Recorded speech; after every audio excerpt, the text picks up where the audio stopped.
Get out of my grandmother's house, you worthless parasite. My Uncle Victor's words still echo in my mind 3 years later, but here's the twist. I'm the one sitting in that house right now typing this story from the same living room where he humiliated me in front of our entire family. The deed is in my name. The mortgage is paid off. And the look on his face when he found out? That moment was worth every sleepless night, every extra shift, every ounce of pain he put me through.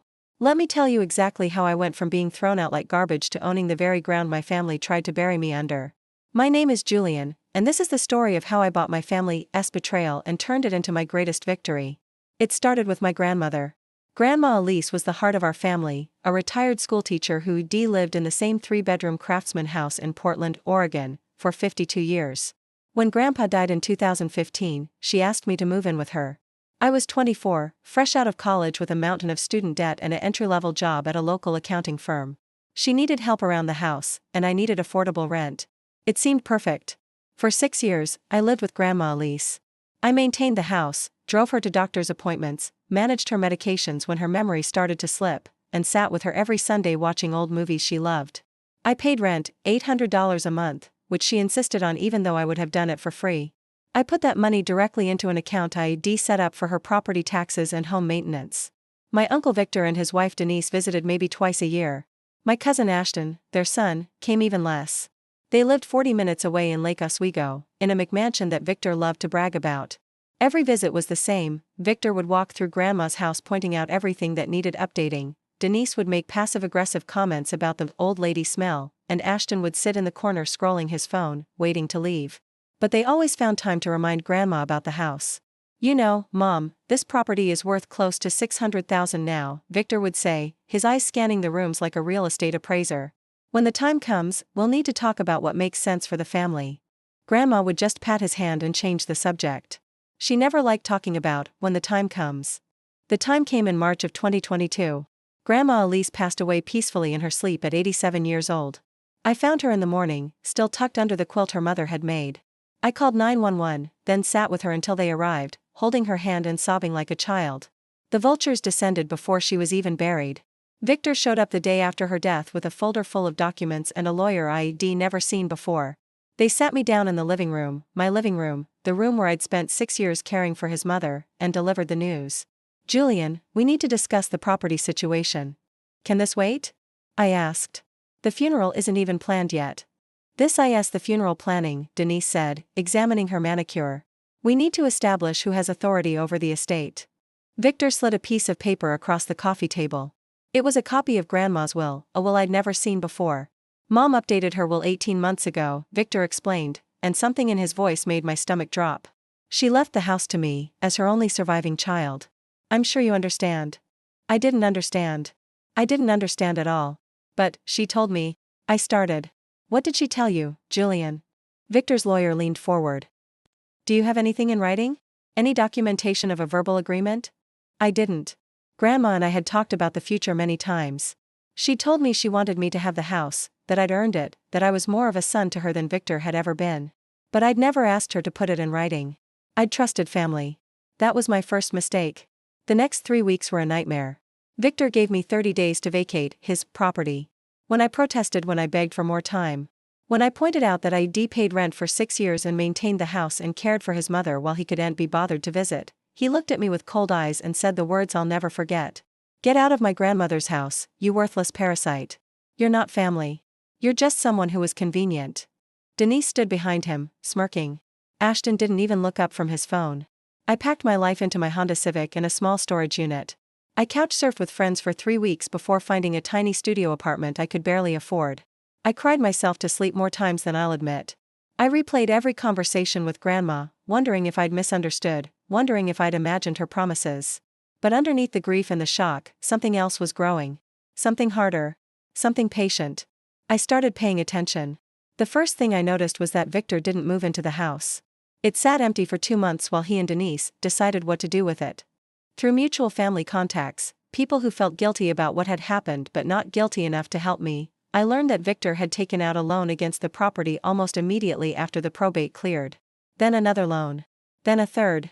Victor, it turned out, was not the successful businessman he pretended to be. The Lake Oswego McMansion was mortgaged to the hilt.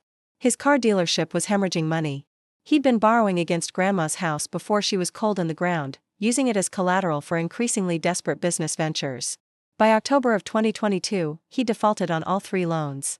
I found out about the auction through a public record search.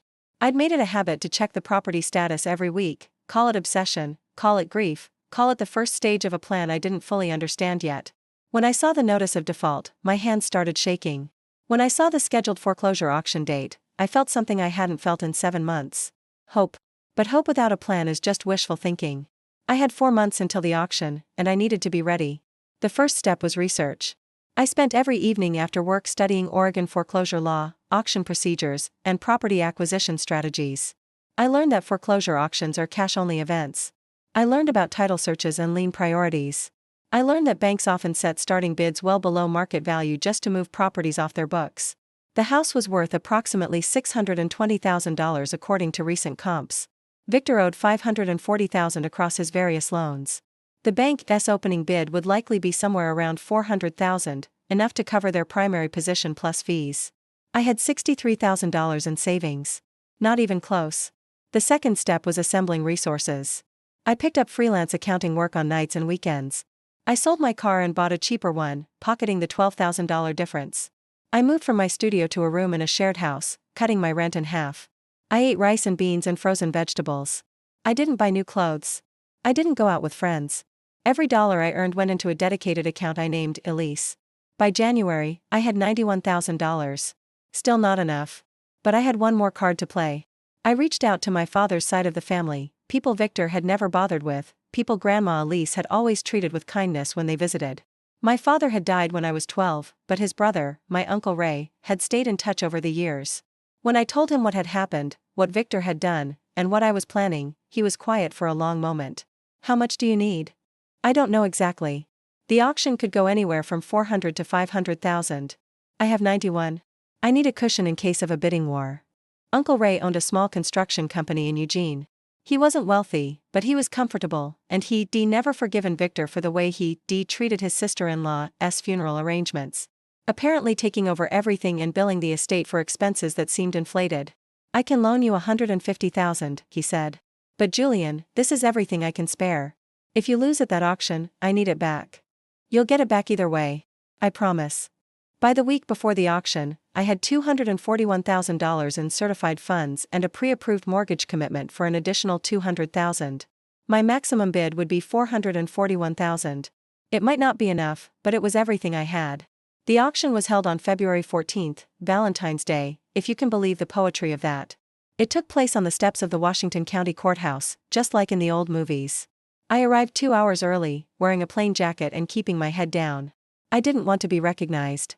I needn't have worried. Victor wasn't there. Why would he be? He'd already lost the house to the bank. This was just the formality of transferring his failure to someone else. There were maybe 20 people present, some professional investors, some flippers, a few people who looked like they might actually want to live there. The property was listed as case number 2022, FC 4471, and when the auctioneer called it, my heart nearly stopped. Opening bid is $380,000. A hand went up immediately. $380. $390, called someone else. $400. The bidding climbed steadily. At $420,000, half the crowd had dropped out. At $435,000, it was down to me and 2 investors in matching polo shirts who clearly worked together. $435 to the gentleman in blue, the auctioneer called. Do I hear $440? I raised my hand. $440. The polo shirts conferred. One of them shook his head. $440 to the gentleman in the gray jacket. Going once. My heart was pounding so hard I could hear it in my ears. Going twice. The polo shirts were walking away. Sold. $440,000. I don't remember the next few minutes clearly. I know I signed papers. I know I handed over certified checks. I know someone shook my hand and gave me a folder full of documents. But it all felt like a dream, like I was watching someone else do these things while I floated somewhere above, unable to believe what was happening. The house was mine. Grandma Elise's house, the house where I'd spent 6 years, the house Victor had stolen and squandered, the house I'd been thrown out of like trash, was legally, officially, irrevocably mine. I sat in my car for an hour afterward, sobbing into my steering wheel. Not from sadness this time. From something I didn't have a word for. Relief? Vindication? Justice? Maybe all of those things, woven together into something that felt like finally being able to breathe after holding your breath for a year. I didn't tell anyone at first. I spent 2 weeks handling the paperwork, getting the title cleared, and setting up utilities in my name. I walked through the empty rooms. Victor had stripped out anything valuable before the foreclosure, including Grandma's furniture, and I started making plans. Uncle Ray was the first person I called with the news. "You did it," he said, and I could hear him smiling through the phone. "You actually did it. I couldn't have done it without you." "Yes, you could have. It just would have taken longer." He paused. "What are you going to do about Victor?" That was the question, wasn't it? Part of me wanted to call him immediately, to rub his face in it, to make him feel a fraction of the humiliation he'd made me feel. But a wiser part of me knew that the best revenge isn't loud. It's quiet. It's undeniable. It's walking back into your own home and closing the door behind you. I moved back in on March 1st, exactly 1 year after Grandma Elise had passed. Victor found out 3 weeks later. I don't know how, maybe through the property records, maybe through the family grapevine, maybe through the notification that his forwarded mail was being returned to sender from an address he thought he still controlled. However he found out, the result was a phone call that I will treasure for the rest of my life. "Julian." His voice was flat. Shocked. "I heard something crazy." "Oh? What's that?" "Someone told me you bought my mother's house." "Your mother's house?" I let the words hang in the air. "I think you mean MY house, Victor. The one you evicted me from? The one you borrowed against until you lost it?" "Yeah, I bought it. At auction. For $440,000. Silence. That's not possible. "The deed says otherwise. Feel free to check the county records." More silence. Then, incredibly, his voice hardened. "That house should have stayed in the family." I laughed. I actually laughed out loud. "Victor, you threw me out and called me a parasite. You told me I wasn't family. You took Grandma's house, squeezed every dollar you could out of it, and lost it because you couldn't manage a business to save your life. And now you're worried about keeping it in the family. You don't understand the pressure I was under." "I don't care about your pressure. I cared about Grandma. I cared about that house. You cared about money, and now you have neither." I could hear him breathing heavily on the other end. "I want to make you an offer," he said finally. "Whatever you paid, I'll match it. I'll find the money. That house belongs to me." "No, Victor. That house belongs to me. And even if you had $10 million, I wouldn't sell it to you. Not for any price. This is Grandma's house, and it's going to stay that way. The only difference is that now it's protected from people like you." I hung up. He's called 3 more times since then. Each time, I let it go to voicemail. I have nothing else to say to him. It's been 8 months since I moved back in. I've repainted the walls, refinished the hardwood floors, and filled the rooms with furniture that reminds me of Grandma, vintage pieces, comfortable chairs, quilts I found at estate sales that look like the ones she used to make. I hung her photos on the walls and put her books back on the shelves. The house feels like her again. I paid back Uncle Ray within 6 months, thanks to the equity I built and a refinancing deal that gave me much better terms than the original loans. My monthly payment is less than the rent I was paying for that tiny studio. I have a garden in the backyard where I grow tomatoes and herbs, just like Grandma used to. Sometimes I walk through the rooms at night, running my hands along the walls, still unable to believe this is real. I think about everything I went through to get here, the betrayal, the homelessness, the despair, the determination. I think about Grandma Elise and whether she can see what I've done. I hope she's proud.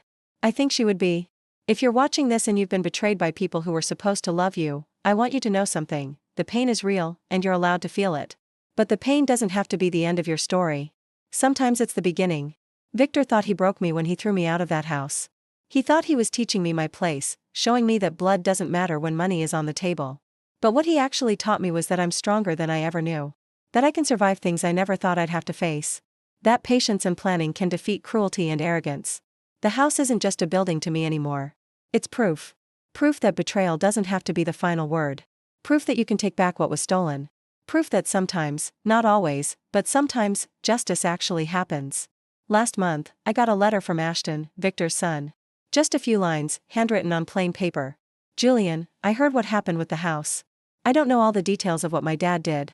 But I know enough to understand why you did what you did. For what it's worth, I think Grandma Elise would have wanted you to have it all along. I'm sorry I never said anything. I should have. Ashton, it wasn't much. It wasn't an apology from the person who actually wronged me. But it was something. A crack in the wall, maybe.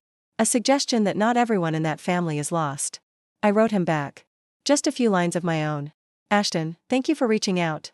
The door is open if you ever want to visit. She was your grandmother too.